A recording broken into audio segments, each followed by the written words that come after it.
Security footage timestamp reads 3:47 p.m. A 12-year-old black girl stands at Premier National Bank's marble counter, clutching a birthday check. Her small fingers trace the elegant handwriting. $500 for my beautiful Maya. Within 60 seconds, 3 police officers surround her. The girl wears a neat school uniform and carries a designer backpack. Her posture remains straight despite the chaos erupting around her.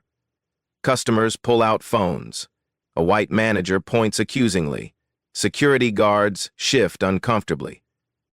"Where did you get this money?" The manager's voice cuts through the marble-columned lobby like a blade.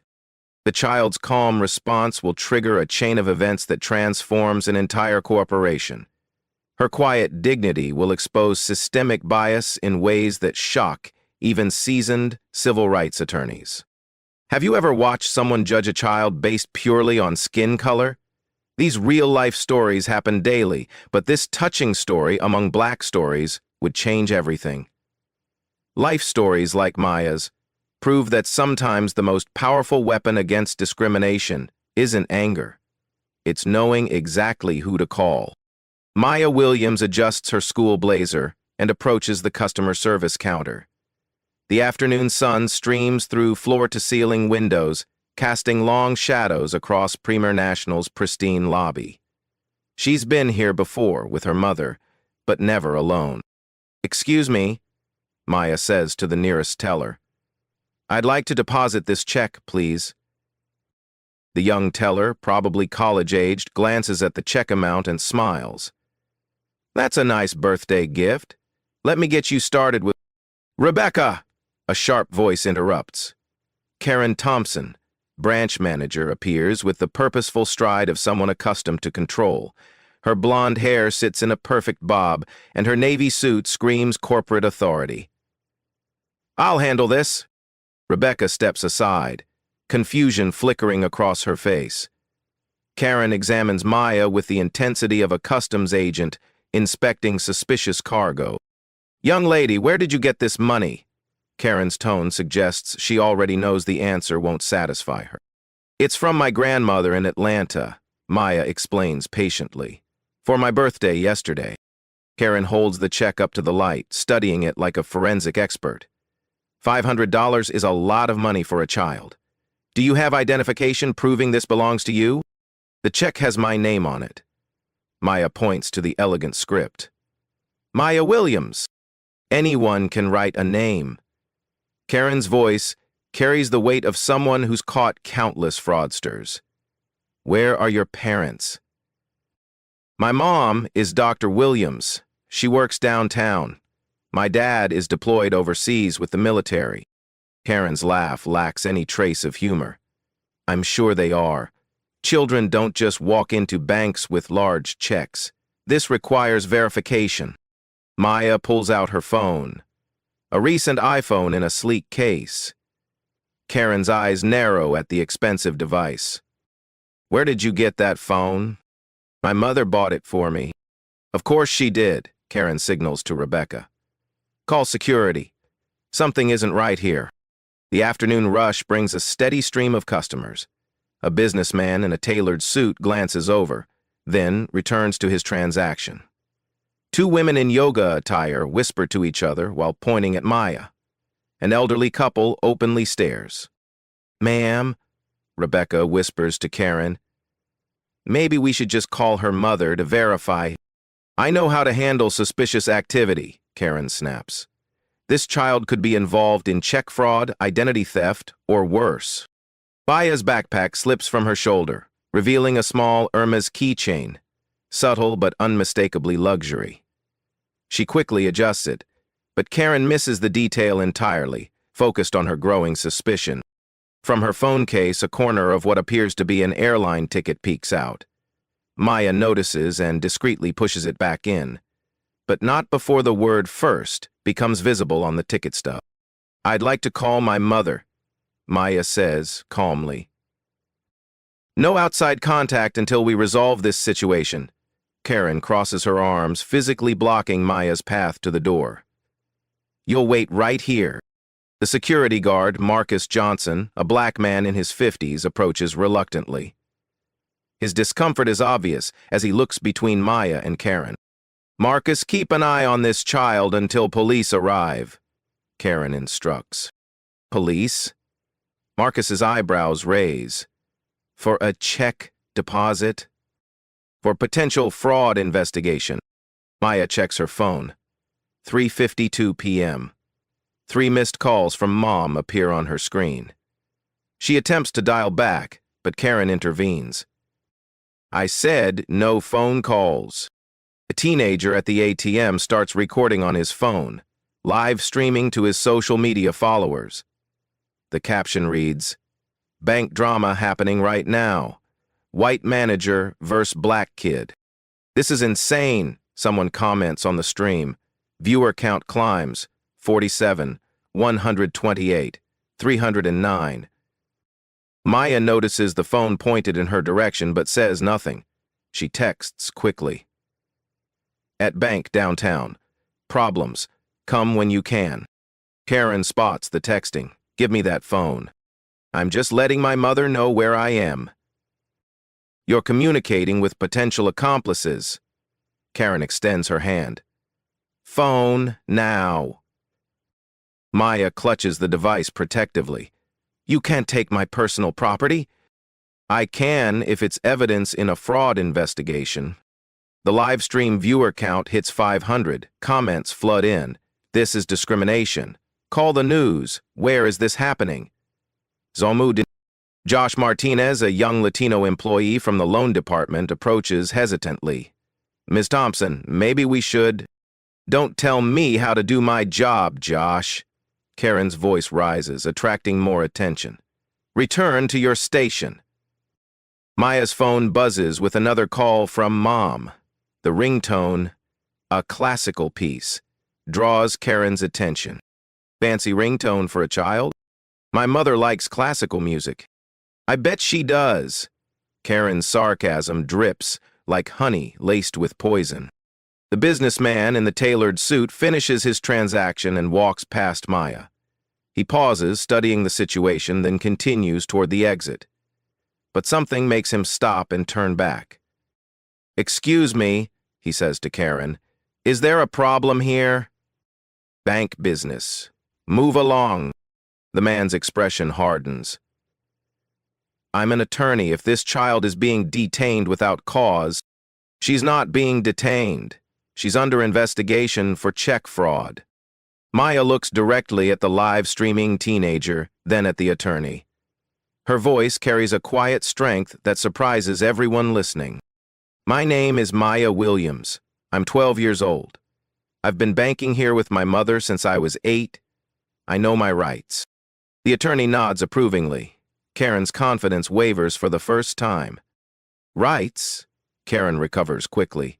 "Children don't have banking rights. You need adult supervision for transactions this large." "Actually," the attorney interjects, "minors can conduct banking with proper identification and—" "Sir, please leave or I'll call security on you too." The attorney takes out his business card and hands it to Maya. "If you need legal representation, call me." Karen snatches the card. No contact with outside parties. The timestamp on the live stream reads 3:58 p.m. Viewer count 1,247 and climbing. 10 minutes until police arrive, Karen announces, loud enough for everyone to hear. Maya checks her phone again. The screen shows several missed calls and text messages. One stands out from the rest. Not from Mom, but from corporate security. She glances at the message preview. Dr. Williams requested immediate. Karen notices Maya reading texts. "I said no phone use." But Maya has already seen enough. A small smile crosses her face. Not defiant, not angry, just quietly confident. "Ma'am," she says to Karen, "you might want to call your district manager." The glass doors of Premier National swing open with authority. Officers Rodriguez and Chen enter, their presence immediately shifting the lobby's energy. Conversations halt. Phones discreetly rise to capture the unfolding drama. Officer Rodriguez, a seasoned Hispanic woman in her 40s, surveys the scene with practiced eyes. Her partner, Officer Chen, appears younger but carries himself with quiet confidence. Premium National called about a potential fraud situation? Rodriguez addresses the room generally. Karen rushes forward like a prosecutor presenting her star witness. Thank goodness you're here. This child is attempting to deposit a suspicious check, $500, claims it's birthday money. Rodriguez looks at Maya, who stands with remarkable composure for someone her age. What's your name, sweetheart? Maya Williams. I live at 2847 Maple Ridge Drive with my mother, Dr. Patricia Williams. Officer Chen takes notes. Dr. Williams? What kind of doctor? She's a business doctor. Has meetings downtown all the time. Karen interjects with barely concealed frustration. She's been giving different stories. First said her father was military, now talking about her mother being a doctor. Classic signs of deception. I said both, Maya corrects calmly. My dad is deployed. My mom works here in the city. The live stream viewer count hits 2,400. Comments scroll rapidly. This is insane. She's just a kid. Someone call the news stations. Brad Wilson, assistant manager, returns from his extended lunch break. His polo shirt and casual khakis suggest he hit the golf course instead of a restaurant. He assesses the situation quickly. What's the situation, Karen? Potential check fraud, large amount for a minor. No proper identification or adult supervision. Brad examines the check with the scrutiny of an art appraiser. Margaret Williams? Atlanta address. This does seem unusual for a child to possess. It's from my grandmother, Maya repeats. She sends me money every birthday. $500 is quite generous for a grandmother, Brad remarks skeptically. Officer Rodriguez crouches to Maya's eye level. Honey, can you call your parents to come verify this? I've been trying to call my mother. She asked me not to. Maya gestures toward Karen. Ma'am, Rodriguez addresses Karen. Why can't the child contact her parents? Policy during fraud investigations. No outside communication until we establish the facts. Officer Chen frowns. That's not standard protocol for minor incidents. The teenage live streamer Tommy Chen, no relation to the officer, adjusts his phone angle for better footage. His viewer count climbs. 3,100. 3,800. 4,200. Yo, this is getting crazy, Tommy narrates quietly. The cops are here now. This little girl just trying to deposit birthday money. Maya notices Tommy's stream and makes eye contact with the camera. Something in her expression suggests she knows exactly what she's doing. Officers, Maya says clearly.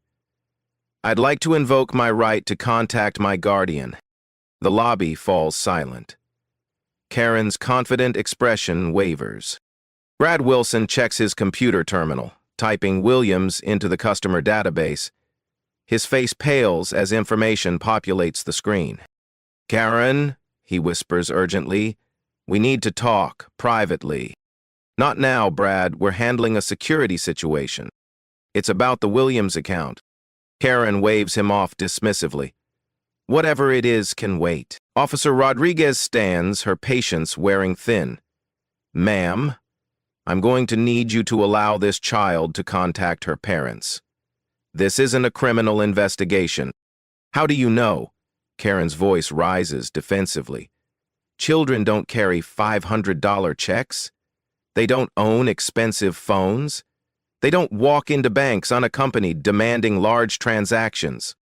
Security guard Marcus steps forward reluctantly. Mrs. Thompson, I've seen this child here before, with her mother.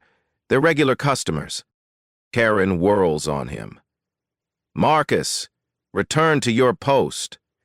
I don't need security telling me how to manage customer relations. Maya checks her phone. 4:03 p.m. The screen shows 7 missed calls from mom and a new text from corporate security. Executive en route. ETA 4:15. She deletes the message before anyone notices. The live stream audience grows restless. Viewer count 5,500. Comments demand action.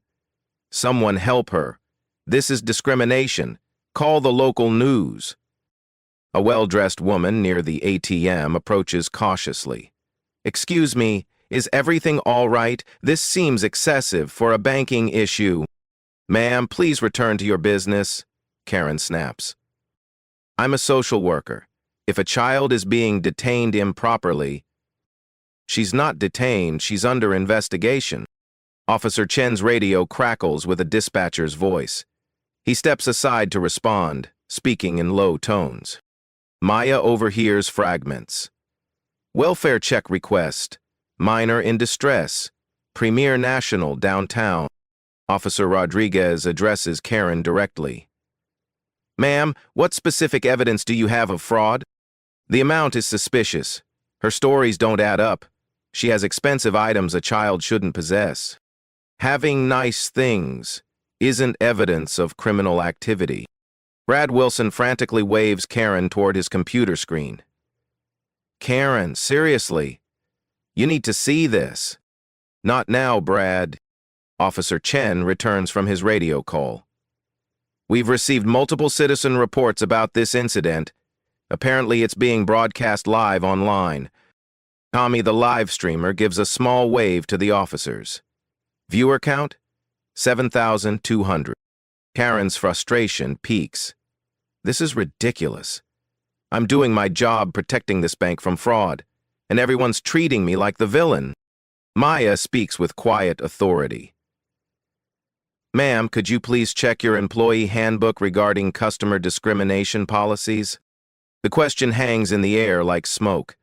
Karen stares at Maya, caught off guard by the sophistication of the request. What did you just say?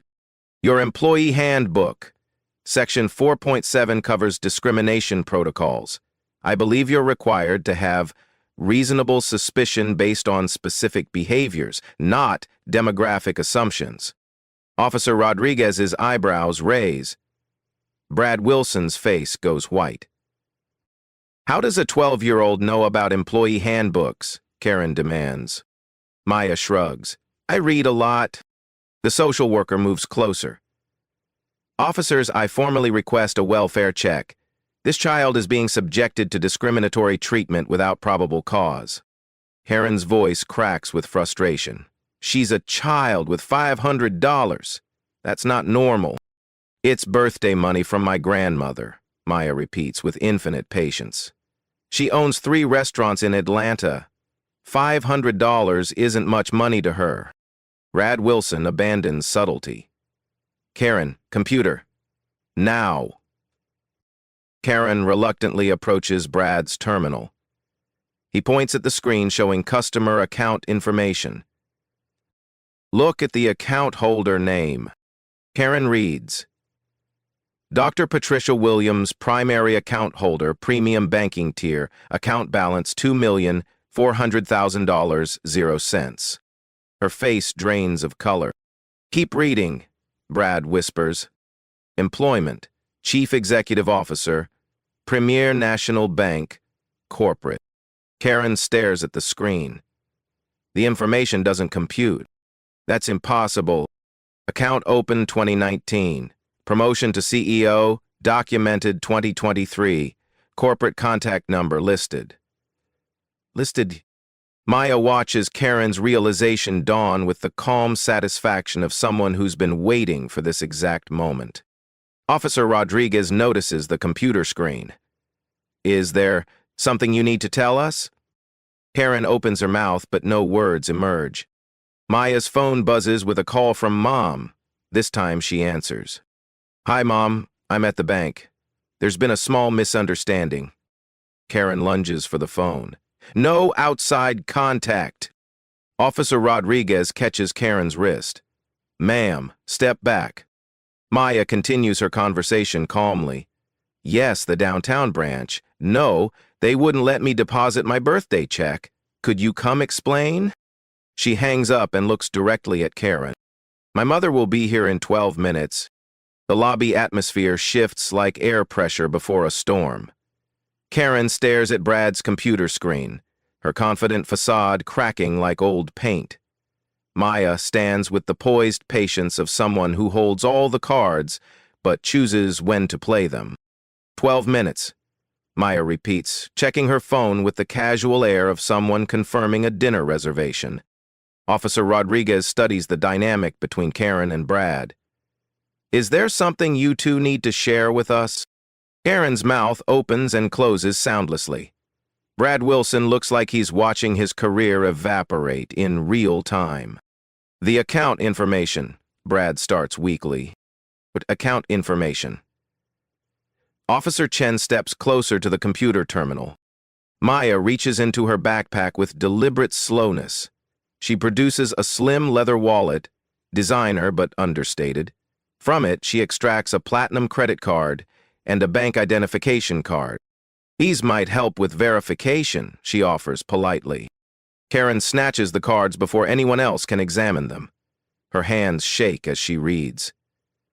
Maya P. Williams, authorized user, Premier National Private Banking. The platinum card bears the bank's exclusive logo, reserved for clients with assets exceeding $2 million. Officer Rodriguez extends her hand. May I see those? Karen reluctantly passes the cards over. Rodriguez examines them under the lobby's bright lighting, checking for signs of forgery. These appear legitimate, Rodriguez announces. Premium banking credentials. Impossible, Karen whispers, but her conviction crumbles with each passing second. The live stream viewer count hits 9,200. Tommy, the teenage broadcaster, adjusts his angle, sensing something big is about to happen. Guys, this is getting intense, he narrates quietly. The kid just pulled out some fancy bank cards. The manager looks like she's seen a ghost. Maya checks her phone again. 4:07 p.m. A new text appears from corporate security. Executive SOHB, 8 minutes. Legal team notified. She deletes the message and looks up to find Officer Chen watching her. Who are you texting, sweetheart? It is keeping track of when my mom will arrive. Brad Wilson pulls Karen aside, his whispered urgency carrying across the marble lobby. We need to stop this now, before it gets worse. Gets worse? How? Karen hisses back. She's a child. Children don't run corporations. Look at the screen, Karen.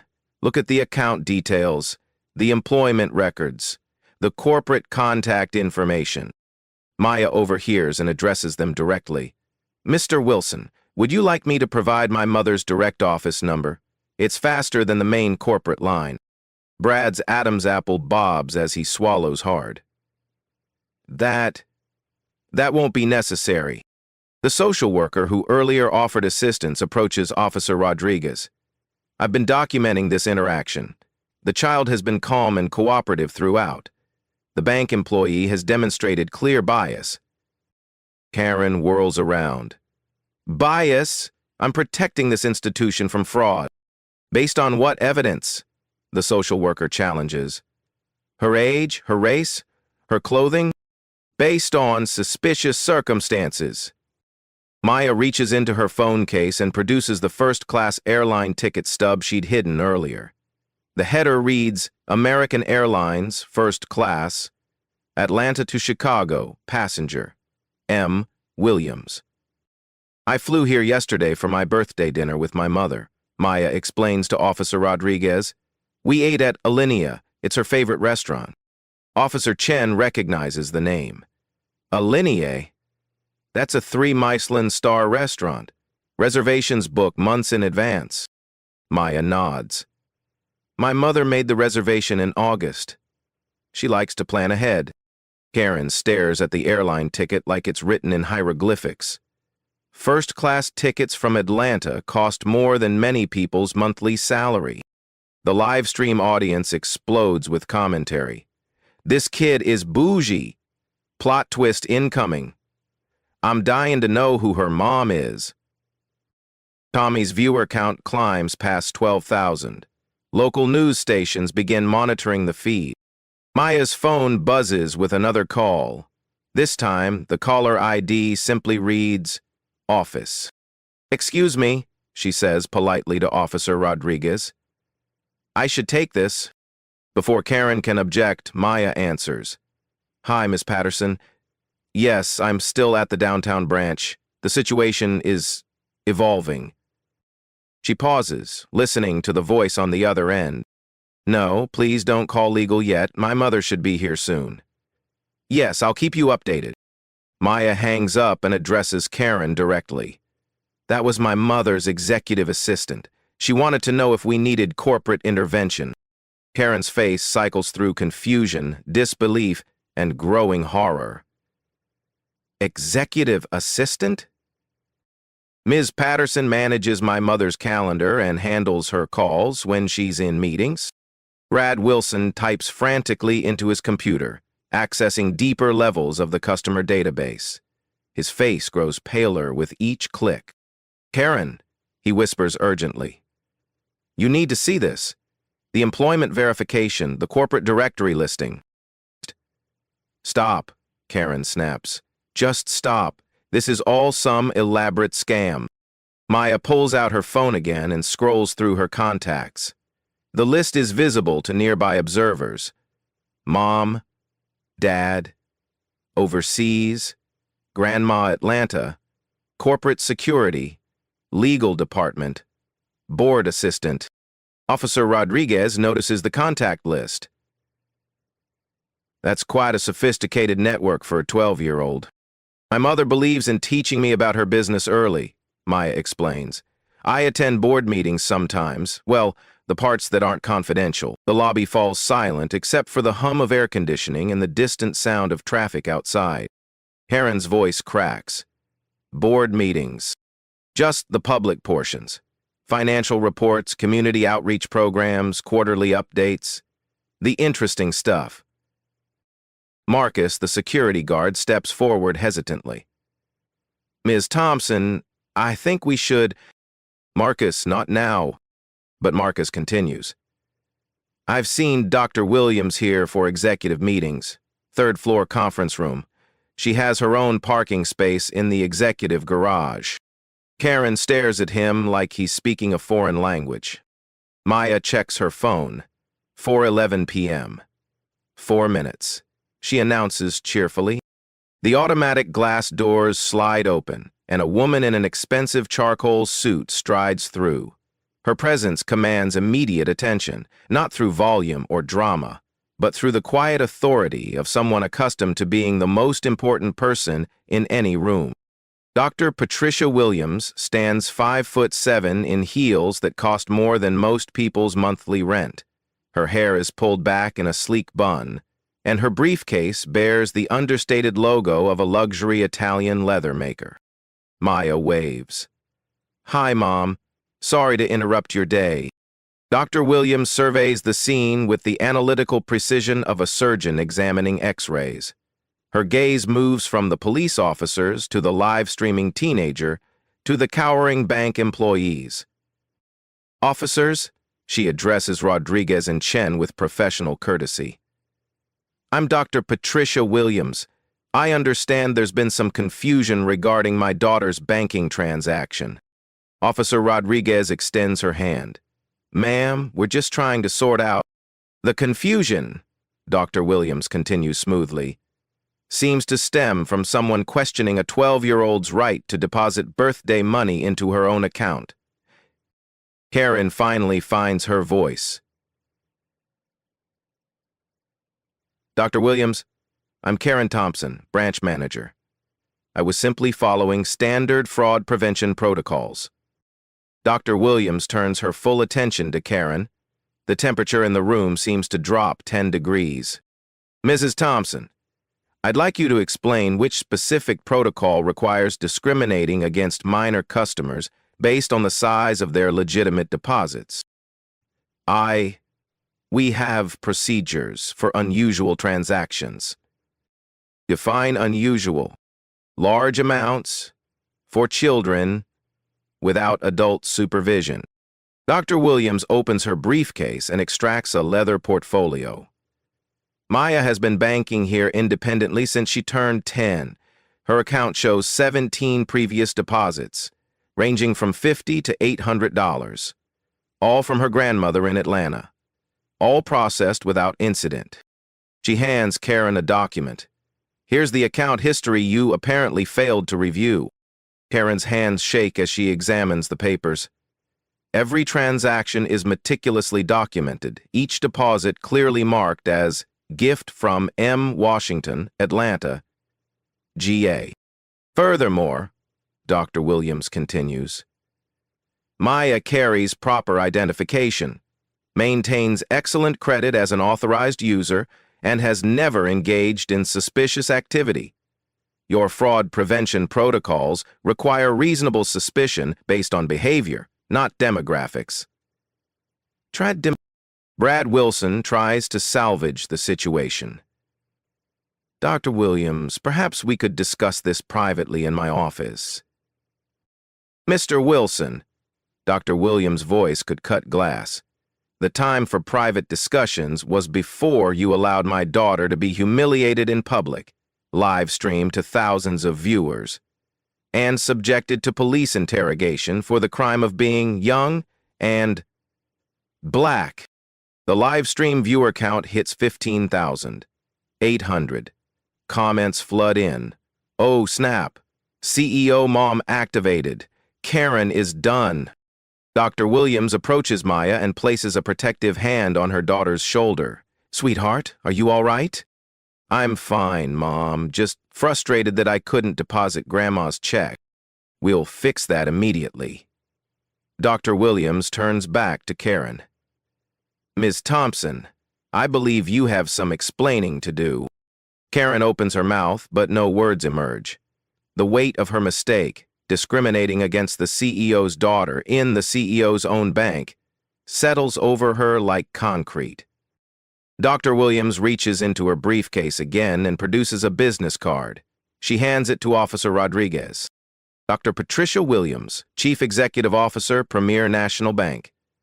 If you need any further verification, my office number is on the card.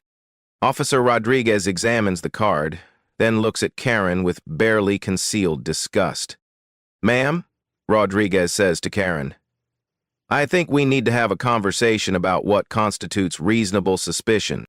The reveal hits the room like a thunderclap. Karen sways on her feet. Brad Wilson looks like he's calculating his severance package. The social worker smiles with grim satisfaction. Maya maintains her composure throughout, as if she's watched this scene play out exactly as she expected. Now, Dr. Williams says with deadly calm, shall we discuss how Premier National Bank treats its customers' children? Dr. Williams removes her suit jacket with the deliberate precision of a surgeon preparing for a complex operation. The gesture reveals a silk blouse and the subtle gleam of a Patek Philippe watch, details that speak volumes about understated power. Maya, would you please have a seat while the adults discuss business? Dr. Williams gestures toward a leather chair near the customer service area. Maya settles into the chair with her phone, appearing to text friends, but actually documenting everything for potential legal proceedings. Dr. Williams turns her attention back to Karen, whose face has progressed from pale to ashen. Ms. Thompson, I'd like you to walk me through your decision-making process this afternoon. Dr. Williams, I was simply following bank policy. Which policy? Dr. Williams opens her briefcase and extracts a tablet. I have the complete employee handbook here. Section 4.7 covers discrimination prevention. Section 6.2 addresses minor customer rights. Section 12.1 outlines fraud investigation protocols. Karen's mouth opens and closes like a fish out of water. Let's start with Section 4.7, Dr. Williams continues. her voice carrying the authority of someone who wrote the policies being discussed. Quote, "Employees must base security concerns on specific behavioral indicators, not customer demographics, including age, race, or apparent economic status." End quote. She looks up from the tablet. Which behavioral indicators did Maya exhibit? The amount was unusual for a child.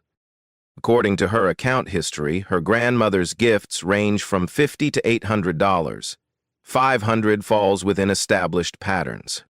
Brad Wilson attempts to interject. "Dr. Williams, perhaps we could resolve this with some additional training?" Dr. Williams fixes him with a stare that could freeze summer. "Mr. Wilson, Maya was subjected to police interrogation, denied basic communication rights, and publicly humiliated. Additional training doesn't address the legal liability you've created." Officer Rodriguez steps closer, her patience finally exhausted. "Ma'am," she addresses Karen, "I need to understand why you prevented this child from contacting her guardian. That's not standard protocol for any investigation." Karen looks around desperately for support that isn't coming. "I thought she might be coordinating with accomplices." Accomplices. Dr. Williams' voice drops to a whisper that somehow carries more menace than shouting. "You believed my daughter was running a criminal enterprise." The live stream audience has grown to 18,500 viewers. Tommy the teenager adjusts his phone to capture Dr. Williams in action, sensing he's witnessing something extraordinary. Comments flood the screen. "CEO mom is destroying them. This is better than Netflix. Justice incoming." Dr. Williams pulls up her phone and dials a number.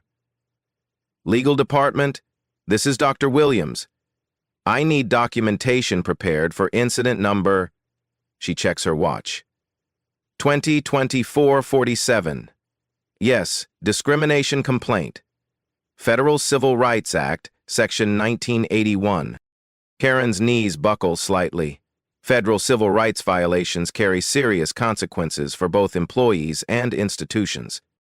Furthermore," Dr. Williams continues into the phone, "prepare analysis on potential 14th Amendment violations. Yes, state action doctrine applies when private businesses engage in discriminatory practices under color of authority." She hangs up and addresses Karen directly. "Mr. Thompson, you have two options. Option 1, submit your resignation immediately with a neutral reference. Option 2, face termination for cause, federal investigation, and permanent notation in the National Banking Employee Database." Karen's voice comes out as a croak. "The banking database?" Section 603 of the Fair Credit Reporting Act requires disclosure of discrimination terminations to future employers in the financial sector. Your career in banking would effectively end. Brad Wilson's face has gone from pale to green. As assistant manager, he's complicit in the incident through his failure to intervene. Dr. Williams opens another app on her tablet. "Let's review some data, shall we? This branch's discrimination complaint statistics for the past 12 months. She turns the screen toward the gathering crowd. Premier national corporate average, 2.1 complaints per branch annually. This branch, 14 complaints. That represents a 566% deviation from corporate standard. Marcus, the security guard, shifts uncomfortably. He's witnessed several of those incidents, but lacked the authority to intervene. Of those 14 complaints, 12 involved customers of color. 9 involved questioning the legitimacy of deposits or transactions. 3 resulted in police calls. Dr. Williams's voice remains steady, but the implications are devastating. Officer Chen takes notes rapidly. This information will become part of his incident report. The pattern suggests systemic discrimination rather than isolated judgment errors. Dr. Williams continues. Corporate is legally obligated to investigate under federal banking regulations. Karen finds her voice. This is unfair. I've worked here for 8 years. I've never had problems before. You've had 14 documented complaints in 12 months, Dr. Williams corrects. The problems existed. Management simply failed to address them. She turns to Brad Wilson. As assistant manager, you're required to monitor and report discrimination patterns. Your failure to identify this issue constitutes negligent supervision. Brad's career flashes before his eyes. Dr. Williams, I can explain. Mr. Wilson, Premier National Bank has zero tolerance for discrimination. As CEO, I'm implementing immediate reforms. Mandatory bias training for all customer-facing staff. Independent oversight committee for complaints. Digital monitoring system for unusual incident patterns. The social worker who earlier defended Maya approaches. Dr. Williams, I documented the entire incident. I'd be happy to provide a witness statement. Thank you. Please coordinate with our legal department. Dr. Williams checks her phone. 4:23 p.m. Maya, are you ready to complete your transaction? Maya stands and approaches the counter with her birthday check.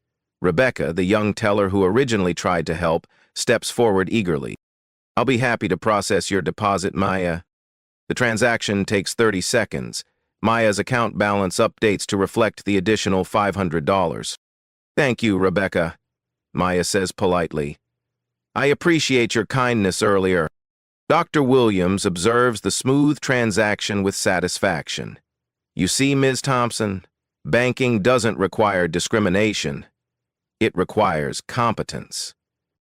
Karen stands frozen, watching her career implode in real time. The resignation letter? Dr. Williams prompts gently. You have 60 seconds to decide. The live stream viewer count hits 21,000. National news outlets are now monitoring the feed. Justice for Maya begins trending on multiple platforms. Karen looks around the lobby one final time. Officer Rodrigo's disapproving stare. Brad Wilson's obvious panic. The social worker's documented evidence. The teenager's live stream broadcasting her humiliation to thousands. She starts, then stops. Dr. Williams checks her watch. 30 seconds. I'll resign, Karen whispers. Excellent choice. Dr. Williams nods to Brad Wilson. Mr. Wilson, please prepare the resignation paperwork. Ms. Thompson will clear her office immediately, under security escort. Brad hurries toward his desk, eager to minimize his own exposure. Dr. Williams addresses the live stream directly, looking into Tommy's camera. Ladies and gentlemen, discrimination has no place in modern banking. Premier National Bank commits to being a safe space for all customers, regardless of age, race, or economic status. The chat explodes with approval. Queen energy. This is how you handle discrimination. Maya's mom is my hero. She continues, we encourage anyone who experiences discrimination to document incidents and report them immediately. Change happens when people speak up. Maya rejoins her mother. Transaction complete.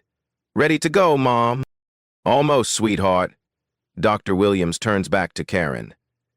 Ms. Thompson, Maya deserves a personal apology. Karen approaches Maya reluctantly.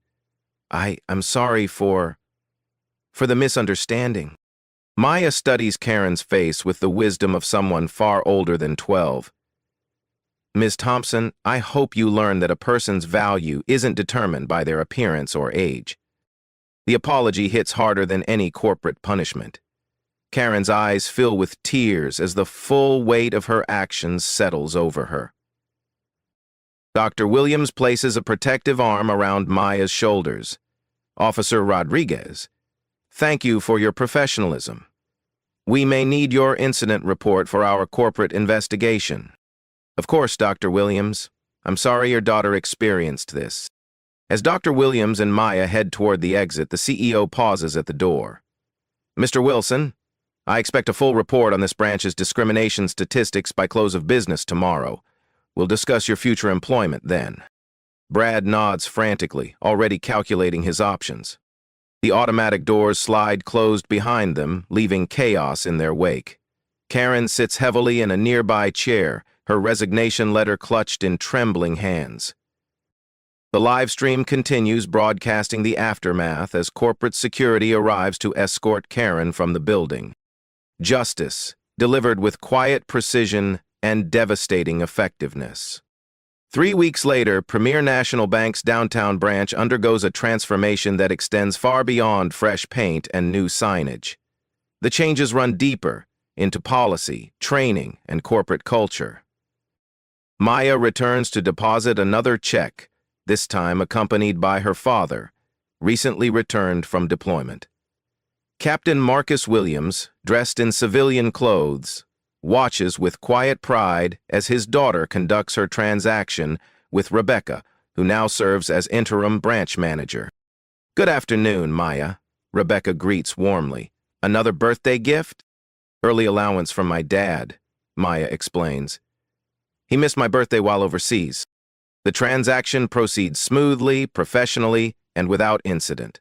No questioning, no suspicion, no drama. Captain Williams observes the interaction with the trained eye of a military officer, accustomed to evaluating institutional effectiveness. "Impressive changes," he comments to Rebecca. "Dr. Williams takes discrimination seriously," Rebecca responds. "We've had 3 weeks of intensive training. Bias recognition, de-escalation techniques, legal compliance. It's made a real difference." The branch displays new signage prominently. Premier National Bank, committed to equal treatment for all customers.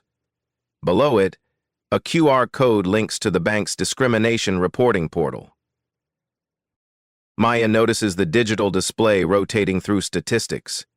Days since last discrimination complaint, 21. Customer satisfaction rating, 94%. Bias training completion, 100%. A diverse group of employees work behind the counter. The hiring changes happened quickly but thoughtfully, prioritizing competence while ensuring representation. Dr. Williams's reforms extend throughout the Premier National System. Corporate headquarters releases a comprehensive policy update affecting all 847 branches nationwide. The new employee handbook dedicates 15 pages to discrimination prevention. Every customer interaction now includes digital monitoring for pattern recognition. Unusual incident reports automatically trigger corporate investigation. Maya's story becomes a Harvard Business School case study titled Systemic Change Through Corporate Accountability. MBA students analyze the incident's progression from individual bias to institutional reform. The key insight, reads the case study summary, involves leveraging internal authority to create external change. Dr. Williams transformed personal injustice into systemic improvement through strategic application of corporate power. The live stream video, now viewed 2.3 million times across platforms, spawns discussion panels, academic conferences, and corporate training seminars. Dignity in banking becomes a movement beyond social media, inspiring policy changes at financial institutions nationwide. Federal banking regulators use Premier National's response as a template for industry-wide reforms. The Consumer Financial Protection Bureau cites Maya's case in new guidance requiring banks to monitor discrimination patterns systematically. A system review of bank regulators' training. What to do if Z bank responder touches the baby M contraction SOPC. 6 months later, Dr. Williams testifies before the Senate Banking Committee about discrimination in financial services. Maya sits in the gallery, missing school to witness democracy in action. Senators, Dr. Williams addresses the committee. Institutional change requires leadership commitment backed by measurable consequences. Premier National's experience proves that bias can be reduced through systematic intervention. She presents data. Pre-reform discrimination complaints averaged 12.7 per month across our system. Post-reform, 2.1 per month. Customer satisfaction increased 18%. Employee retention improved 23%. Senator Rodriguez, no relation to the officer, asks, Dr. Williams, what motivated such comprehensive changes?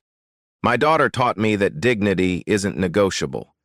When institutions fail individuals, leaders must transform institutions. Maya's personal growth parallels the institutional changes. She now speaks at youth conferences about standing up to discrimination through strategic thinking rather than emotional reaction. The most powerful response to bias isn't anger, she tells audiences of teenagers. It's preparation, patience, and knowing your rights. Sometimes the strongest weapon is simply calling the right person. Her advice spreads through social media. Document everything. Know your policies. Stay calm. Call for help when needed. Everything would serve to centralize power in proportion to the need for order. You can't have without. Dr. Williams establishes the Maya Williams Scholarship Fund for underrepresented students pursuing careers in finance. The first recipients receive full tuition coverage, plus internships at Premier National. Education and exposure create change, Dr. Williams explains at the scholarship ceremony. When young people see themselves in leadership positions, they develop the confidence to claim those positions. The downtown branch becomes a model location for the bank's diversity initiatives. Corporate executives bring visitors to observe the inclusive environment in action. Brad Wilson, after extensive retraining and probationary supervision, manages a smaller branch in the suburbs. His performance improves markedly under the new accountability systems. Karen Thompson finds employment at a credit union in another state. Her resignation letter from Premier National mentions pursuing new opportunities, but industry background checks tell the real story. Her new employer requires additional bias training as a condition of employment. Marcus, the security guard who witnessed the original incident, receives promotion to district security supervisor. His job now includes monitoring interactions for discriminatory patterns and intervening when necessary. I should have spoken up sooner, he reflects during his promotion ceremony. Now I have the authority and responsibility to protect all customers. The social worker who documented Maya's treatment becomes a consultant for Premier National's community outreach programs. Her expertise helps design intervention protocols for similar situations. Officer Rodriguez incorporates Maya's case into police training curricula. De-escalation starts with recognizing bias. She teaches recruits. Question assumptions. Verify facts. Protect victims. Maya's transformation from victim to advocate illustrates the power of turning personal injustice into systemic reform. Her quiet dignity during the incident becomes a template for responding to discrimination strategically rather than emotionally. These touching stories prove that individual courage can spark institutional change. Real-life stories like Maya's demonstrate how strategic thinking, combined with moral authority, creates lasting reform. Among Black stories of discrimination, hers stands out for showing that sometimes the most effective response isn't protest, it's preparation. 1 year later, Maya Williams stands before a packed auditorium at the University of Chicago's Business School. At 13, she's become an unlikely expert on institutional discrimination and strategic advocacy. The question isn't whether bias exists, she tells the audience of future business leaders. The question is what you do when you encounter it. Her presentation includes video clips from that day at Premier National. The footage still draws gasps from viewers seeing it for the first time. Maya's composure throughout the ordeal impresses everyone who watches. I could have gotten angry. I could have argued. I could have demanded justice through emotion. Maya pauses, letting the words settle. Instead, I stayed calm and called the person with the power to create change. Dr. Williams watches from the front row, her pride evident. The mother-daughter partnership has become a powerful force for corporate accountability nationwide. Strategic thinking beats emotional reaction, Maya continues. Know your rights, document everything, identify who has the authority to fix the problem.